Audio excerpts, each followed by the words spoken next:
treated like poisonous beasts, and little children trampled upon as though they had been vermin. Numberless altars have been reddened, even with the blood of babies. Beautiful girls have been given to slimy serpents, whole races of men doomed to centuries of slavery. Everywhere there has been outrage beyond the power of genius to express. During all these years the suffering have supplicated, the withered lips of famine have prayed, the pale victims have implored, and heaven has been deaf and blind.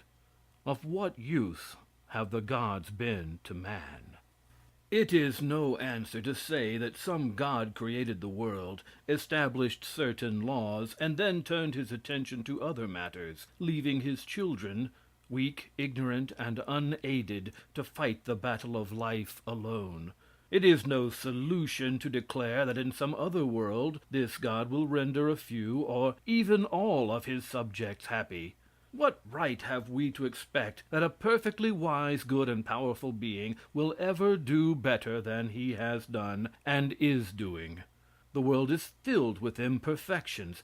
If it was made by an infinite being, what reason have we for saying that he will render it nearer perfect than it is now? If the infinite Father allows a majority of his children to live in ignorance and wretchedness now, what evidence is there that he will ever improve their condition? Will God have more power? Will he become more merciful? Will his love for his poor creatures increase? Can the conduct of infinite wisdom, power, and love ever change? Is the infinite capable of any improvement whatever? We are informed by the clergy that this world is a kind of school, that the evils by which we are surrounded are for the purpose of developing our souls, and that only by suffering can men become pure, strong, virtuous, and grand. Supposing this to be true, what is to become of those who die in infancy? The little children, according to this philosophy, can never be developed. They were so unfortunate as to escape the ennobling influences of pain and misery, and as a consequence are doomed to an eternity of mental inferiority. If the clergy are right on this question, none are so unfortunate as the happy, and we should envy only the suffering and distressed. If evil is necessary to the development of man in this life, how is it possible for the soul to improve in the perfect joy of paradise? Since Paley found his watch, the argument of design has been relied upon as unanswerable. The church teaches that this world and all that it contains were created substantially as we now see them, that the grasses, the flowers, the trees, and all animals, including man, were special creations, and that they sustain no necessary relation to each other. The most orthodox will admit that some earth has been washed into the sea, that the sea has encroached a little upon the land, and that some mountains may be a trifle lower than in the morning of creation. The theory of gradual development was unknown to our fathers. The idea of evolution did not occur to them. Our fathers looked upon the then arrangement of things as the primal arrangement. The earth appeared to them fresh from the hands of a deity. They knew nothing of the slow evolutions of countless years, but supposed that the almost infinite variety of vegetable and animal forms had existed from the first. Suppose that upon some island we should find a man 1,000,000 years of age, and suppose that we should find him in the possession of a most beautiful carriage, constructed upon the most perfect model. And suppose further that he should tell us that it was the result of several 100,000 years of labor and of thought, that for 50,000 years he used as flat a log as he could find, before it occurred to him that by splitting the log he could have the same surface with only half the weight, that it took him many thousand years to invent wheels for this log, that the wheels he first used were solid, and that 50,000 years of thought suggested the use of spokes and tire, that for many centuries he used the wheels without linchpins, that it took 100,000 years more to think of using 4 wheels instead of 2, that for ages he walked behind the carriage when going downhill in order to hold it back, and that only by a lucky chance he invented the tongue. Would we conclude that this man from the very first had been an infinitely ingenious and perfect mechanic? Suppose we found him living in an elegant mansion, and he should inform us that he lived in that house for 500,000 years before he thought of putting on a roof, and that he had but recently invented windows and doors. Would we say that from the beginning he had been an infinite, accomplished, and scientific architect? Does not an improvement in the things created show the corresponding improvement in the Creator? Would an infinitely wise, good, and powerful God, intending to produce man, commence with the lowest possible forms of life, with the simplest organism that can be imagined, and during immeasurable periods of time slowly and almost imperceptibly improve upon the rude beginning until man was evolved? Would countless ages thus be wasted in the production of awkward forms, afterward abandoned?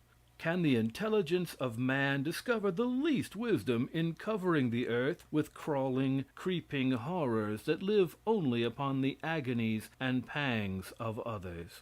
Can we see the propriety of so constructing the earth that only an insignificant portion of its surface is capable of producing an intelligent man? Who can appreciate the mercy of so making the world that all animals devour animals, so that every mouth is a slaughterhouse, and every stomach a tomb?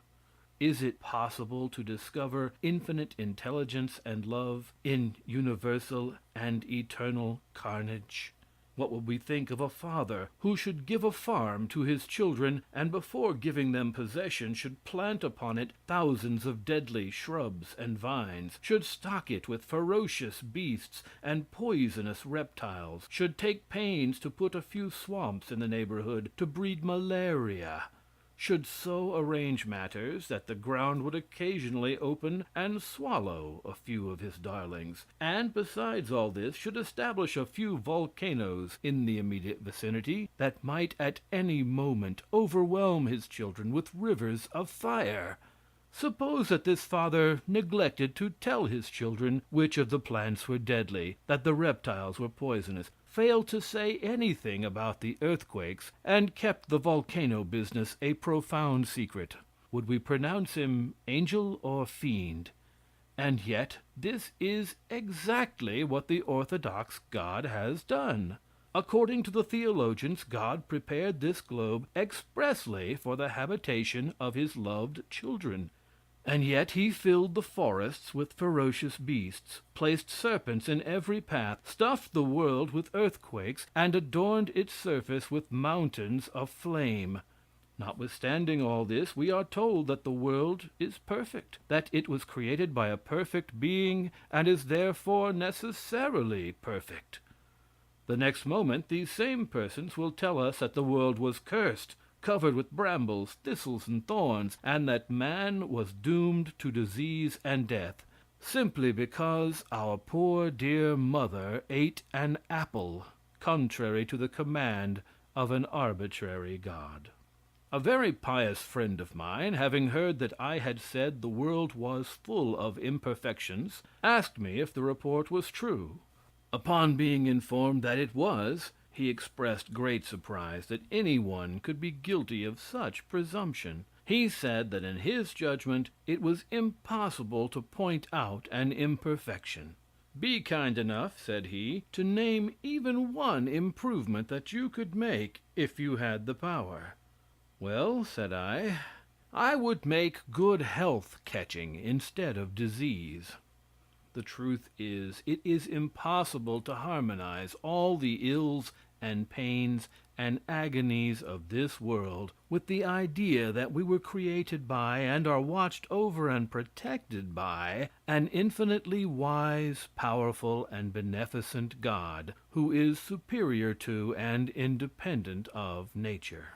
The clergy, however, balance all the real ills of this life with the expected joys of the next. We are assured that all is perfection in heaven. There the skies are cloudless. There all is serenity and peace.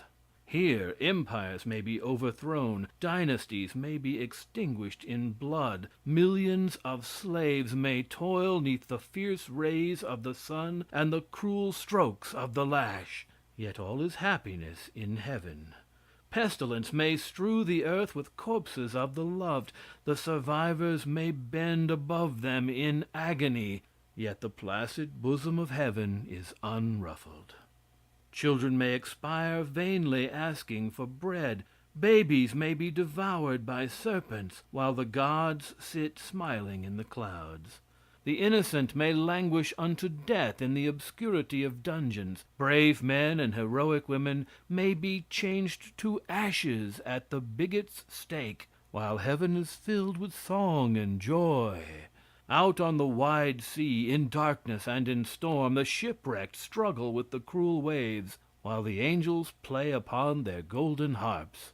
The streets of the world are filled with the diseased, the deformed, and the helpless. The chambers of pain are crowded with the pale forms of the suffering, while the angels float and fly in the happy realms of day. In heaven they are too happy to have sympathy, too busy singing to aid the imploring and distressed. Their eyes are blinded, their ears are stopped, and their hearts are turned to stone by the infinite selfishness of joy. The saved mariner is too happy when he touches the shore to give a moment's thought to his drowning brothers. With the indifference of happiness, with the contempt of bliss, heaven barely glances at the miseries of earth.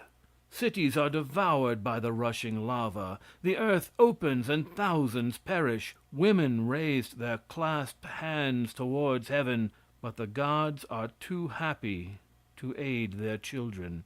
The smiles of the deities are unacquainted with the tears of men. The shouts of heaven drown the sobs of earth. Having shown how man created gods, and how he became the trembling slave of his own creation, the questions naturally arise: how did he free himself even a little from these monarchs of the sky, from these despots of the clouds, from this aristocracy of the air? How did he, even to the extent that he has, outgrow his ignorant, abject terror, and throw off the yoke of superstition? Probably the first thing that tended to disabuse his mind was the discovery of order, of regularity, of periodicity in the universe. From this he began to suspect that everything did not happen purely with reference to him. He noticed that whatever he might do, the motions of the planets were always the same, that eclipses were periodical, and that even comets came at certain intervals.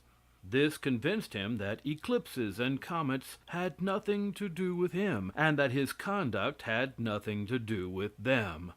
He perceived that they were not caused for his benefit or injury. He thus learned to regard them with admiration instead of fear. He began to suspect that famine was not sent by some enraged and revengeful deity, but resulted often from the neglect and ignorance of man. He learned that diseases were not produced by evil spirits. He found that sickness was occasioned by natural causes, and would be cured by natural means. He demonstrated, to his own satisfaction at least, that prayer is not a medicine. He found, by sad experience, that his gods were of no practical use, as they never assisted him, except when he was perfectly able to help himself. At last he began to discover that his individual action had nothing whatever to do with strange appearances in the heavens, that it was impossible for him to be bad enough to cause a whirlwind, or good enough to stop one. After many centuries of thought,